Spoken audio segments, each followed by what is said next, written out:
श्री रामकृष्ण देव के उपदेश वचनामृत पृष्ठ क्रमांक 1113 परिच्छेद 131 काली पूजा तथा श्री रामकृष्ण। काली पूजा के दिन भक्तों के संग में श्री रामकृष्ण श्याम पुकुर वाले मकान के ऊपर दक्षिण के कमरे में खड़े हुए हैं। दिन के 9 बजे का समय होगा। आप शुद्ध वस्त्र पहने ललाट में चंदन की बिंदी लगाए हुए हैं।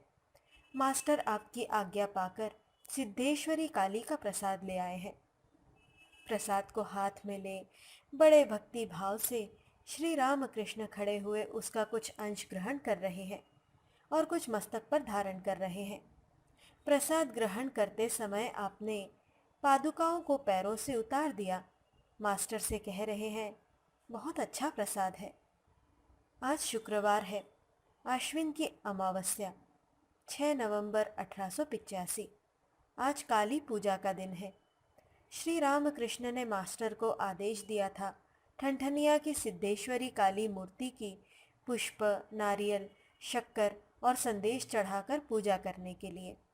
मास्टर स्नान करके नंगे पैर सवेरे पूजा समाप्त करके नंगे पैर ही श्री रामकृष्ण के लिए प्रसाद लेकर आए हैं।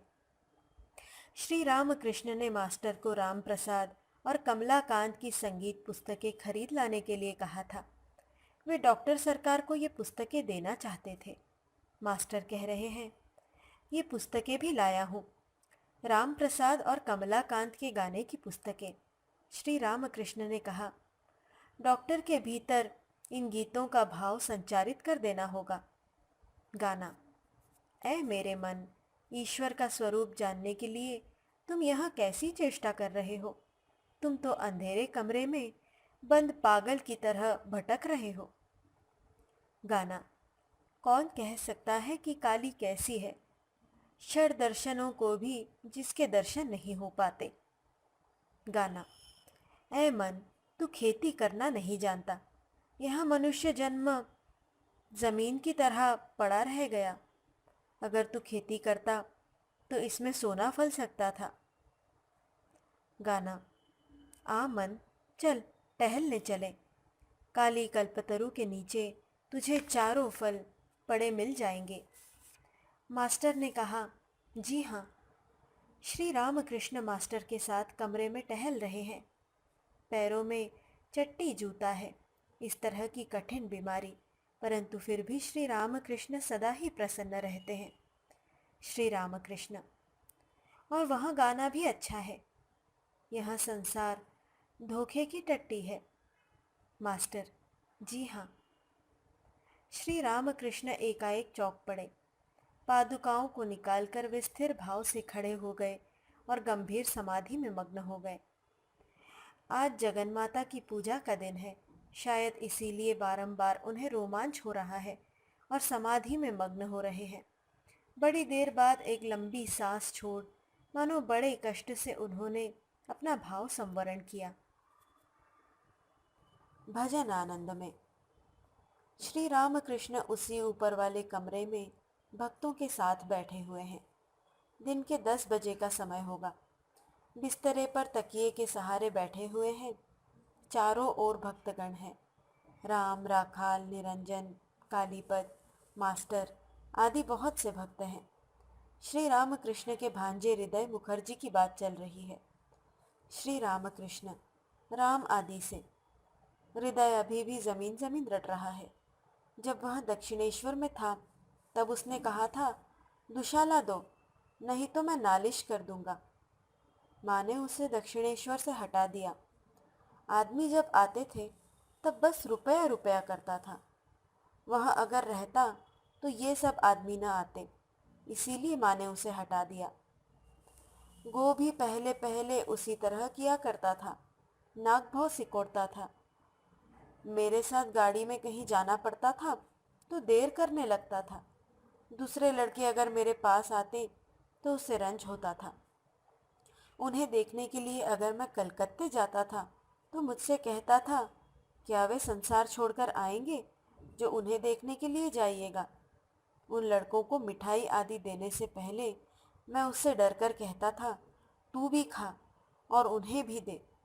अंत में मालूम हो गया कि वह यहाँ न रहेगा। तब मैंने माँ से कहा, माँ, उसे हृदय की तरह बिल्कुल न हटा देना। फिर मैंने सुना वह वृंदावन जाएगा। गो अगर रहता तो इन सब लड़कों का कुछ न होता। वह वृंदावन चला गया, इसीलिए वे सब लड़के आने जाने लगे। गो विनय पूर्वक, पर वैसी कोई बात मेरे मन में नहीं थी, आप सच जानिए। रामदत्त, तुम्हारे मन के संबंध में वे जितना समझेंगे उतना क्या तुम समझ सकोगे? गो चुप हो रहे। श्री रामकृष्ण गो से, तू क्यों ऐसा सोचता है? मैं तुझे पुत्र से भी अधिक प्यार करता हूँ। अब तू चुप रहे, अब तुझ में वह भाव नहीं रह गया। भक्तों के साथ बातचीत होने के पश्चात उन लोगों के दूसरे कमरे में चले जाने पर श्री रामकृष्ण ने गो को बुलवाया और पूछा, तूने कुछ और तो नहीं सोच लिया? गो ने कहा, जी नहीं। श्री रामकृष्ण ने मास्टर से कहा, आज काली पूजा है, पूजा के लिए कुछ आयोजन किया जाए तो अच्छा हो। उन लोगों से एक बार कह आओ। मास्टर ने बैठक खाने में जाकर भक्तों से कहा। कालीपत तथा दूसरे भक्त पूजा के लिए प्रबंध करने लगे। दिन के 2 बजे के लगभग डॉक्टर श्री रामकृष्ण को देखने आए।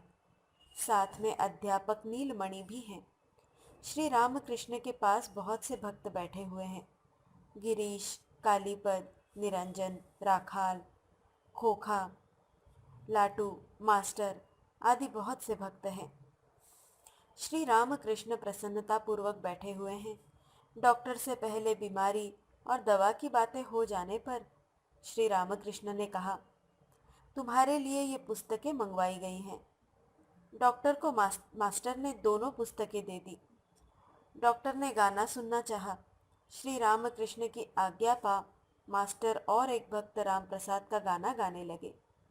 गाना, ऐ मेरे मन, ईश्वर का स्वरूप जानने के लिए तुम यहाँ कैसी चेष्टा कर रहे हो? तुम तो अंधेरे कमरे में बंद पागल की तरह भटक रहे हो। गाना, कौन जानता है कि काली कैसी है, षड दर्शनों को भी जिनके दर्शन नहीं हो पाते। गाना, ऐ मन, तू खेती करना नहीं जानता। गाना, आ मन, चल घूमने चले। डॉक्टर गिरीश से कह रहे हैं, तुम्हारा वह गाना बड़ा सुंदर है, वीणा वाला, बुद्धचरित का गाना। श्री रामकृष्ण का इशारा पाकर गिरीश और काली दोनों मिलकर गाना सुना रहे हैं।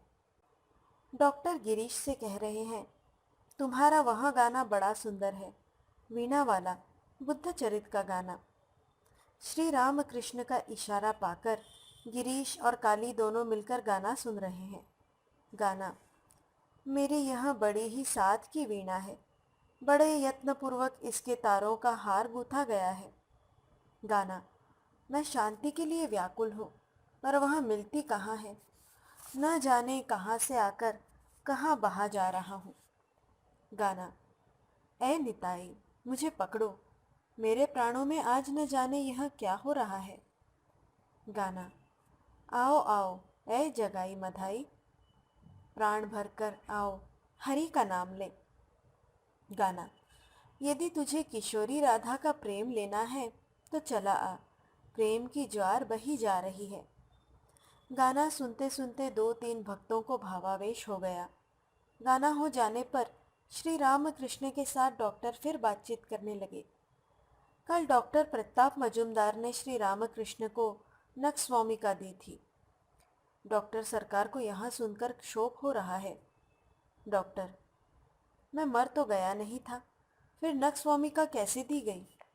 श्री रामकृष्ण सहास्य, तुम क्यों मरोगे? तुम्हारी अविद्या की मृत्यु हो।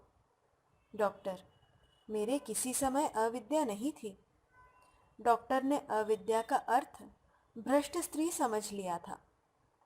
श्री रामकृष्ण सहास्य, नहीं जी, सन्यासी की अविद्या माँ मर जाती है और विवेक पुत्र हो जाता है। अविद्या माँ के मर जाने पर अशौच होता है, इसीलिए कहते हैं सन्यासी को छूना नहीं चाहिए। हरिवल्लभ आए हुए हैं।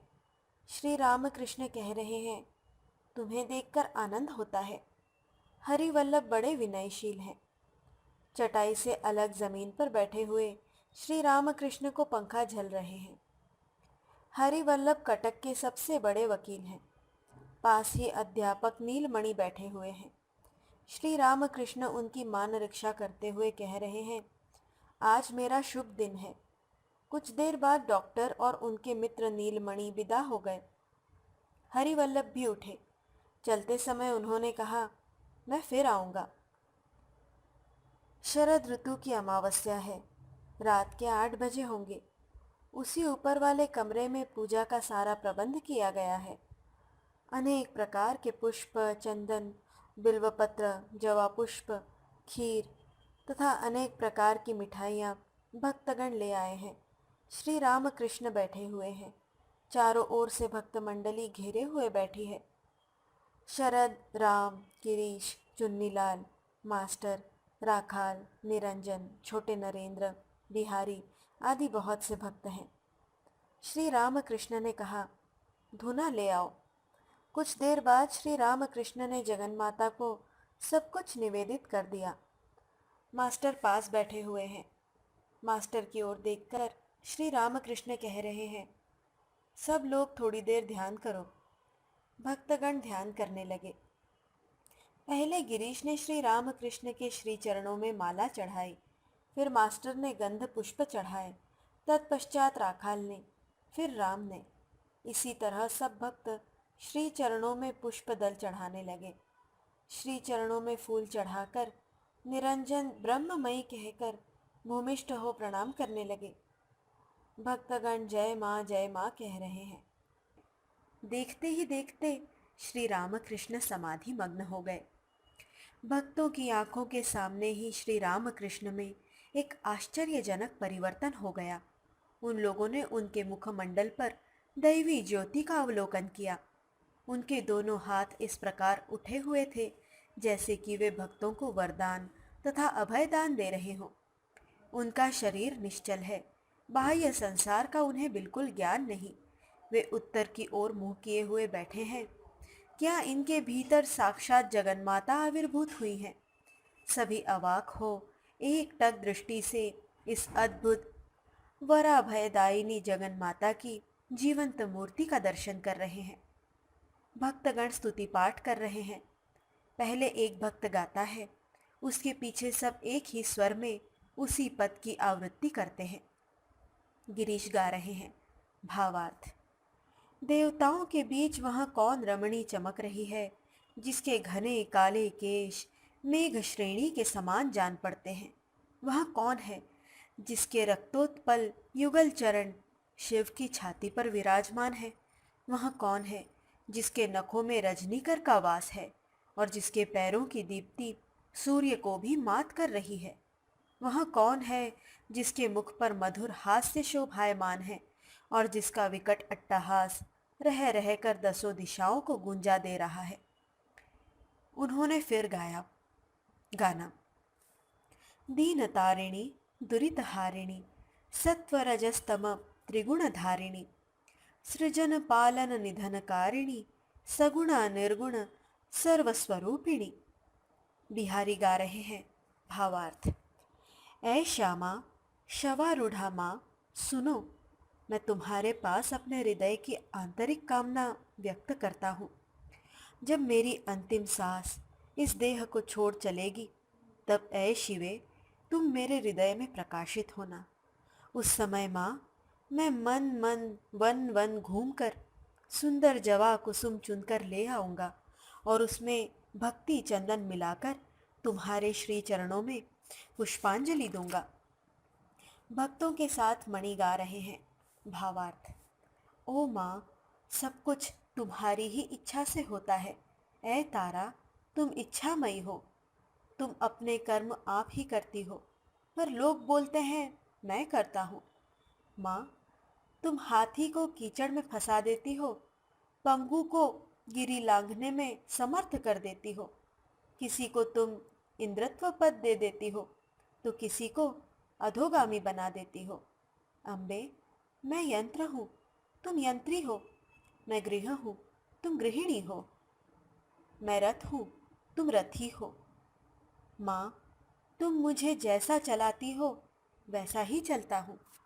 भक्तों के साथ मणि पुनः गा रहे हैं। ऐ माँ, तुम्हारी करुणा से सभी कुछ संभव हो सकता है।